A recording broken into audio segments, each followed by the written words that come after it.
గాని రోడ్డెక్కితే ఇలాంటి బజారు మాటలు మాట్లాడితే కాపు ఇవాళ సోషల్ మీడియాలో రెచ్చిపోతున్నారు. బందర్ నాని గారు, మిమ్మల్ని పేరు నాని గారు కూడా అని పిలవాల్సినంత అవసరం లేదు. మిమ్మల్ని బందర్ నాని గారే అంటారు. మీ గురించి కుర్రోళ్లు చిలవల పలవలగా వైవాహిక జీవితాన్ని గురించి మీరు మాట్లాడితే పవన్ కళ్యాణ్ పందులు వరహ అవతారాలు ఇవన్నీ మాట్లాడుతున్నారు. మీ గురించి మాట్లాడే మాటలు మేము బాధేస్తుంది. సాటి కులస్తుడుగా, కాపు కులస్తుడుగా ఇద్దరు కాపులు కొట్టుకుంటే మన రంకులు అన్ని ఇతర కులస్తులు తీసేటట్టుగా నువ్వు మాట్లాడావు. అది తప్పు. నీతో పోలా మహానాయకుడు ట్రేడ్ యూనియన్ నడిపిన పేర్ని కృష్ణమూర్తి గారిని కూడా రోడ్డు మీదకి తెచ్చారు ఆయనకున్న వైవాహిక జీవితం విషయంలో. కాబట్టి దయచేసి పేరు నాని గారు, మీరు ఇప్పటికైనా మీకేదైనా పార్టీతో ఇబ్బంది ఉంటే ఆ పార్టీని బజారు పెట్టి పార్టీ పరంగా తిట్టుకోండి. కాపు పేరెత్తి తిడితే మట్టికి అది సహించం. నేను నీకు నా కొడుకుని కాదు, నువ్వు నాకు తండ్రివి కాదు. పిచ్చ మాటలు మాట్లాడుతూ మానేసేయండి. ఏ మంత్రికైనా సరే ఎవరికైనా చెప్పేదినే. నిన్న ఒక బోల్డింగ్ మాట్లాడుతుంది చవట దద్దమ్మని, అది ఆయనకి సంబంధించిన ఇచ్చిన ఆ పార్టీ వాళ్ళు ఆయన్ని లుచ్చా లోఫరో డాఫరో అని పిలుస్తారు. మాకు అవన్నీ సంబంధం లేని బ్యాటరు. మేము కాపు కొలుస్తున్నాం, మమ్మల్ని బజార్ ఇచ్చట. మేము చాలా గౌరవంగా బతుకుతున్నాం. మాకున్న దాంట్లో మాకు కొన్ని వ్యవస్థల్ని మేనేజ్ చేసుకుంటా మాకున్న దాంట్లో మేము బతకటం అలవాటైన జాతి ఏదైనా ఉందంటే కాపు జాతి. కాపు జాతి పుట్టడమే ప్రశ్నించడానికి పుట్టింది. పాలక పక్షాలను ఇవాళ నుంచి కాదు, 1885 నుంచే మేము ప్రశ్నించడం బిగించాం. ఆ రోజు బ్రిటిష్ సామ్రాజ్యం నుంచి. మీరు ఇవాళ చెప్తారేంటి? పెద్ద మాటలు మాట్లాడుకుంటా మీరు ఇవాళ చెప్తారేంటి? మేము ఎప్పటి నుంచో ప్రశ్నిస్తున్నాం. ప్రశ్నించినప్పుడు మా మహానాయకులను కోల్పోయాం.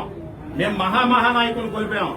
ఆ రోజు విఘ్నత లేక అక్షరాస్యతలో వెనకబడి ఉండటం, ఆర్థిక బలం లేకపోవటం, తోటి కులస్తులకు సహాయం చేయడంలో ముందుండే కులం కాబట్టి ఈ రోజు బ్యాక్కి వెళ్ళిపోయాం.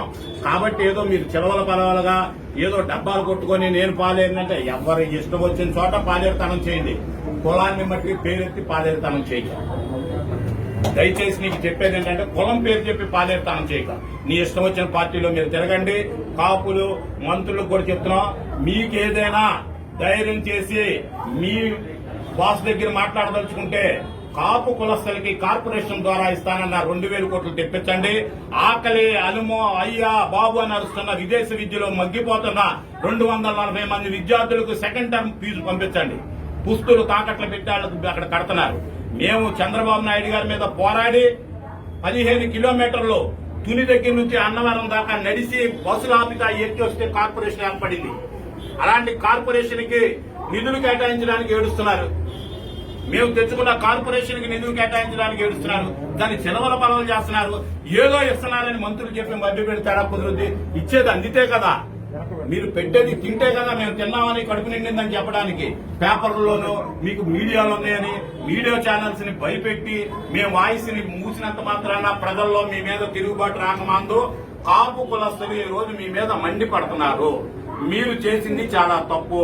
కాబట్టి ఇప్పుడున్న ప్రభుత్వం నడుస్తున్న పెద్దలకు చెప్తున్నాం, కోసాని మురళి లాంటి లోఫర్ లుచ్చాగాళ్ళని ఏ రోజైతే మీరు ఎంకరేజ్ చేస్తారో ఆ రోజే మీకు 27% ఉన్న కాపు ప్రజలు ఈ రోజే మేల్కొంటున్నారు. ఇన్నాళ్ళ కాదు, చిన్న ఫోన్లో చూపిస్తున్నారు ప్రతి విషయాన్ని.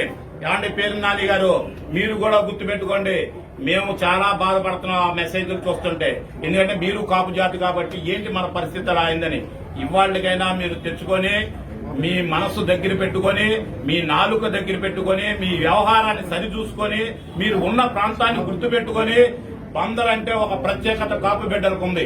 అలాంటి బందరు పిచ్చోడు అన్నట్టుగా ప్రవర్తించకండి, పిచ్చి పిచ్చిగా మాట్లాడకండి. దయచేసి చక్కగా పద్ధతిగా, మీకు ఇన్నాళ్ళు ఎవరో మైకులు పెట్టలా. ఇవాళ సమాచార శాఖ మినిస్టర్ కాబట్టి ఒక 70 మైకులు పెడుతుంటుంటే ఏంటో వ్యక్తిగా మాట్లాడుతున్నాం. దాన్ని సెన్సార్ చేసి మా ముందుకు తెస్తున్నాం. కాబట్టి దయచేసి ఇక ముందు ఎటువంటి పక్షంలో మీ ఇష్టం వచ్చినట్టు తిట్టుకోండి. పవన్ కళ్యాణ్ తిట్టుకుంటావో, నువ్వు చంద్రబాబు నాయుడిని తిట్టుకుంటావో, ముదరగడ్డను తిట్టుకుంటావో,